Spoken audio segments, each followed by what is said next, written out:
Hello friends, welcome back to my new video. So ಏನಪ್ಪ ಅಂದರೆ ನಿಮಗೆಲ್ಲರಿಗೂ ಗೊತ್ತಿರ್ತದೆ ಮೇ ಬಿ ಏನಂದರೆ ಇದ್ರು ಡೈರೆಕ್ಟ್ ಲಿಂಕ್ ಬಿಟ್ಬಿಟ್ಟಾರೆ ಆಪ್ಷನ್ ಎಂಟ್ರಿದು. ಸೊ ಪ್ರತಿ ವರ್ಷ ಏನಾಗಿರ್ತದಪ್ಪ ಅಂದರೆ ಅವರು ಒಂದು ಆಪ್ಷನ್ ಎಂಟ್ರಿ ಲಿಂಕ್ ಬಿಡೋಕ್ಕಿಂತ ಮುಂಚೆ ಏನು ಬಿಡ್ತಾರಪ್ಪ ಅಂದರೆ ಟೈಮ್ ಟೇಬಲ್ ಬಿಡೋಕ್ಕಿಂತ ಮುಂಚೆ ಕೂಡ ಒಂದು ಆಪ್ಷನ್ ಎಂಟ್ರಿ ಅಂದರೆ ಒಂದು ಡೆಮೋ ವಿಡಿಯೋ ಬಿಡ್ತಾರೆ ಆಪ್ಷನ್ ಎಂಟ್ರಿ ಹೆಂಗೆ ಮಾಡಬೇಕು ಅನ್ನೋದು.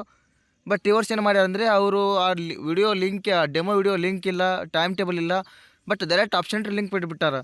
ಸೊ ಅದು ಮೇ ಬಿ ಕಡೆಯಿಂದ ಏನಾದರೂ ಮಿಸ್ಟೇಕ್ ಆಗಿರ್ತದೆ ಅಥವಾ ಅಪ್ಡೇಟ್ ರಾಂಗ್ ಆಗಿರ್ಬೋದು. ಯಾಕಂದರೆ ಡೇಟ್ ಕೂಡ ನಿನ್ನೆ ಡೇಟ್ ಆಯಿತು, ಇವತ್ತಿನ ಡೇಟ್ ಇಲ್ಲ. ಸೊ ನಾನು ಇನ್ನೊಂದು ಸಲ ತೋರಿಸ್ಬಿಡ್ತೀನಿ. ಇಲ್ಲಿ ಇದ್ರ ಮೇಲೆ ಕ್ಲಿಕ್ ಮಾಡ್ಕೊಳ್ಳಿ. ಇಲ್ಲಿ 3 ಲೈನ್ಸ್ ಕಾಣಿಸ್ತಲ್ಲ, ಅದ್ರ ಮೇಲೆ ಕ್ಲಿಕ್ ಮಾಡ್ಕೋಬೇಕು. ಕ್ಲಿಕ್ ಮಾಡ್ಕೊಂಡಾದ್ಮೇಲೆ ಇಲ್ಲಿ ಪ್ರವೇಶ ಅಂತ ಕಾಣಿಸ್ತದೆ, ಅದ್ರ ಮೇಲೆ ಕ್ಲಿಕ್ ಮಾಡ್ಕೊರಿ.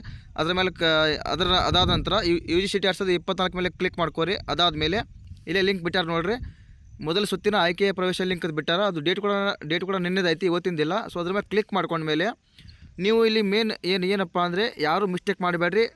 ಯಾಕಂದರೆ ಅವಸರ ಯಾರು ಮಾಡಬೇಡ್ರಿ, ವೇಟ್ ಮಾಡಿರಿ, ಬೆಳಗ್ಗೆ ತನಕ ವೇಟ್ ಮಾಡಿರಿ. ಸೊ ಇಲ್ಲಿ ನಿಮ್ಮ ಡೀಟೇಲ್ಸ್ ಯಾರು ಹಾಕಬೇಡ್ರಿ, CT ನಂಬರು ಕ್ಯಾಪ್ಚಾ ಯಾರು ಹಾಕಿ ನೆಕ್ಸ್ಟ್ ಪ್ರೊಸೀಜರ್ ಯಾರು ಮಾಡಬೇಡ್ರಿ. ಸ್ವಲ್ಪ ವೇಟ್ ಮಾಡಿ, ತಾಳ್ಮೆ ಇರಲಿ. ಯಾಕಪ್ಪ ಅಂದರೆ ಅವರು ಡೈರೆಕ್ಟ್ ಟೈಮ್ ಟೇಬಲ್ ಇಲ್ಲ, ಒಂದು ಸ್ಕೆಡ್ಯೂಲ್ ಇಲ್ಲ, ಏನಿಲ್ಲ, ಡೆಮೋ ವಿಡಿಯೋ ಲಿಂಕ್ ಇಲ್ಲ, ಏನೂ ಇಲ್ಲ, ಡೈರೆಕ್ಟ್ ಒಂದು ಆಪ್ಷನ್ ಲಿಂಕ್ ಬಿಟ್ಬಿಟ್ಟಾರ. ಸೊ ಇದು ಏನೋ ರಾಂಗ್ ಅಪ್ಡೇಟ್ ಬಂದಿರ್ತದ. ರಾಂಗ್ ಅಪ್ಡೇಟ್ ಅಂತ ಏನಿಲ್ಲ, ಅವರು ಲಿಂಕ್ ಕರೆಕ್ಟಾಗಿ ಬಿಟ್ಟಾರ. ಬಟ್ ಅಂದರೆ ಅದಕ್ಕಿಂತ ಮುಂಚೆ ಒಂದು ಟೈಮ್ ಟೇಬಲ್ ಬಿಡ್ತಾರೆ, ಟೈಮ್ ಟೇಬಲ್ ಬಿಟ್ಟಿಲ್ಲ. ಸೊ ಅಲ್ಲಿ ತನಕ ವೇಟ್ ಮಾಡಬೇಕು. ಟೈಮ್ ಟೇಬಲ್ ಮತ್ತು ಒಂದು ಡೆಮೋ ಲಿಂಕ್ ವಿಡಿಯೋ ಕೂಡ ಬಿಡಬೇಕು, ಆ ವಿಡಿಯೋ ಕೂಡ ಬಿಟ್ಟಿಲ್ಲ. ಸೊ ವೇಟ್ ಮಾಡಿರಿ, ಏನಾಗಲ್ಲ, ಬೆಳಗ್ಗೆ ತನಕ ವೇಟ್ ಮಾಡಿರಿ. ನಾನು ಏನಾದರೂ ಅಪ್ಡೇಟ್ ಬಂದರೆ ನಾನು ಅಪ್ಡೇಟ್ ಮಾಡ್ತಾ ಇರ್ತೀನಿ. ಅಲ್ಲಿವರೆಗೂ ನನ್ನ ಚಾನಲ್ ನೋಡ್ತಾ ಇರಿ. ಟೇಕ್ ಕೇರ್, ಬಾಯ್.